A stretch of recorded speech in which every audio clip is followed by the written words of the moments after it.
Hello student, स्वागत है आप सभी का आज फिर से एक नए वीडियो में। तो जैसा कि आपने थंबनेल में देख लिया है कि आज हमारे पास क्वेश्चन क्या है। क्वेश्चन में देखिए हमको क्या दिया रहता है, शून्यक दिया रहता है और हमको क्या निकालना होता है, द्विघात बहुपद यानी द्विघात समीकरण। क्वेश्चन देख लेते हैं क्या दिया हुआ है। एक द्विघात बहुपद ज्ञात कीजिए जिसके शून्यकों के योग तथा शून्यकों के गुणनफल क्रमशः दी गई संख्याएं हैं। यानी ये जो संख्या दे रखा है इसमें एक है हमारा शून्यकों का योग है और दूसरा है हमारा शून्यकों का गुणनफल। तो चलिए वीडियो को स्टार्ट करते हैं। उससे पहले आप अगर चैनल पे नए हो तो वीडियो को लाइक करना और चैनल को सब्सक्राइब कर अपने दोस्तों के साथ जरूर शेयर करना। तो देखिए इसके लिए हमारे पास कुछ फॉर्मूला होता है, वो हमको पता होना चाहिए। क्या है, सबसे पहले हमको क्या दे रखा है, शून्यकों का योग। देखिए शून्यकों का योग का जो हमारा फॉर्मूला होता है क्या होता है, अल्फा प्लस बीटा बराबर माइनस बी बाई ए।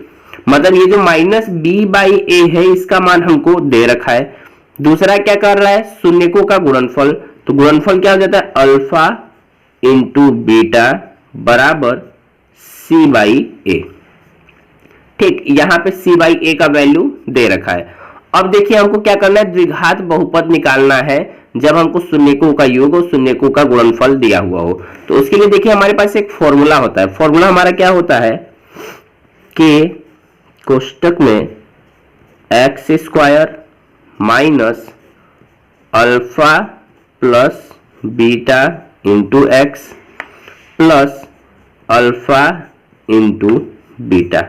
ये हमारा क्या हो जाता है, एक फॉर्मूला हो जाता है। किसका, जब हमको क्या निकालना है, द्विघात समीकरण निकालना है। और यहाँ पे ये जो k है, k एक क्या है, कांस्टेंट वैल्यू है, यानी ये एक क्या है, नियतांक है। ठीक, तो ये हमको पता चल गया और इसी फॉर्मूला बेस पे ही हम लोग इसका वैल्यू निकालने वाले हैं।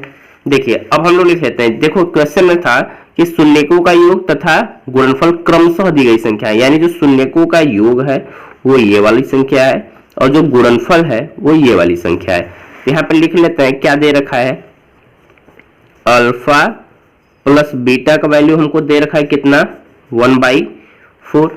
दूसरा हमको क्या दे रखा है, अल्फा इंटू बीटा का वैल्यू कितना, -1। ठीक, अब इस वाले फॉर्मूला पे ही हम रखकर इसका क्या निकालेंगे, द्विघात समीकरण। चलिए फॉर्मूला को लिख लेते हैं। दे रखा था हमारा के कोष्टक में x square minus alpha plus beta into x plus alpha into beta. ठीक है, अब देखिए k क्या है, हमारे लिए एक नियतांक है, कांस्टेंट है, तो इसको हम लोग ऐसे ही लेकर चलेंगे। एक्स स्क्वायर को एक्स स्क्वायर रहने देंगे माइनस अल्फा प्लस बीटा का वैल्यू कितना है हमारे लिए, 1/4 इंटू एक्स कर लिए हम, प्लस अल्फा इंटू बीटा का वैल्यू कितना है हमारा, -1। यहाँ पे लिख लिए -1।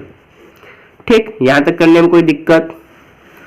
अब देखो क्या करेंगे हम, k in bracket x square minus 1/4 का मल्टीप्लाई अगर x में करेंगे तो हमारा कितना आ जाएगा, x/4।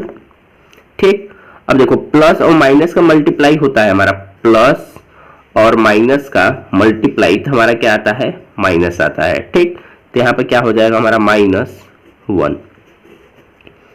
अब देखो नेक्स्ट स्टेप में क्या करेंगे, ये एक्स स्क्वायर है, इसके नीचे जब कुछ नहीं तो हम क्या मान सकते हैं, 1। यहाँ 1 के बाई क्या कर सकते हैं, 1।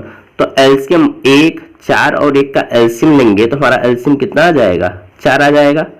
ठीक, यहाँ पे जो हमारा एलसीएम इन सभी का कितना आ गया, 4। और एलसीएम को कैसे निकालते हैं, अगर वो आपको नहीं आता है तो उसका लिंक मैंने डिस्क्रिप्शन में दिया हुआ है, वहां पे जाकर आप जरूर देख लेना। अब देखो यहाँ पे हमने क्या मान रखा था, 1। चलो लिख भी लेते हैं, यहाँ पर क्या मान रखा था, 1। अब 1 से इस 4 में डिवाइड करेंगे तो कितना आएगा, 4 आएगा ना। तो 4 का मल्टीप्लाई एक्स स्क्वायर में करेंगे तो 4x स्क्वायर माइनस 4 का डिवाइड 4 में करेंगे तो कितना आ जाएगा, 1। और 1 का मल्टीप्लाई x में करेंगे तो कितना आ जाएगा, x। ठीक, माइनस 1 का डिवाइड हम 4 में करते हैं तो कितना आता है, 4। और 4 का मल्टीप्लाई 1 में करते हैं तो कितना आ जाता है यहाँ पे हमारा, 4। अब देखो यहाँ पे अभी स्टार्टिंग टाइम में ही जब ये फॉर्मूला मैं आपको बताया, ये फॉर्मूला हमारा है के x square minus alpha plus beta into x plus alpha into beta. तो यहाँ पे मैंने बताया कि जो के है, के हमारा क्या क्या है, कांस्टेंट वैल्यू है। क्या है, एक कांस्टेंट वैल्यू है, यानी नियतांक है। अगर के नियतांक है तो इस के से हम इस 4 को क्या कर सकते हैं, हटा सकते हैं। यहाँ पे लिख भी देंगे के एक क्या है, नियतांक है, नियतांक है जिसे 4 से हटा सकते हैं।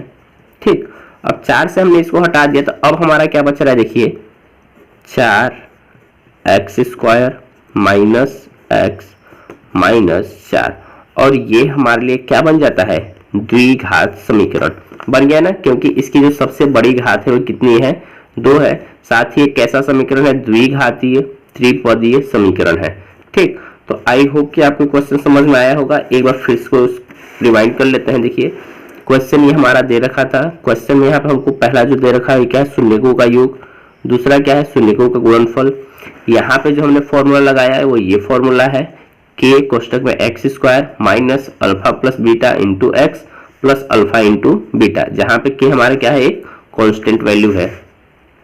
और इस फॉर्मूला पे हमने क्या रखा, जितने भी वैल्यू हमको दे रखे थे उनका मान रख दिया, और यहाँ पे लास्ट रिजल्ट जो हमारा आता है वो ये आ जाता है जो हमको द्विघात समीकरण फाइंड करना था। आप चाहे तो इसका एक स्क्रीनशॉट भी ले लीजिए। तो आपको ये क्वेश्चन समझ में आया होगा, तो उसके लिए आप वीडियो को लाइक कर दें और चैनल को सब्सक्राइब कर अपने दोस्तों के साथ जरूर शेयर करना। तो मिलते हैं फिर से एक नए वीडियो में, तब तक के लिए जय हिंद जय भारत।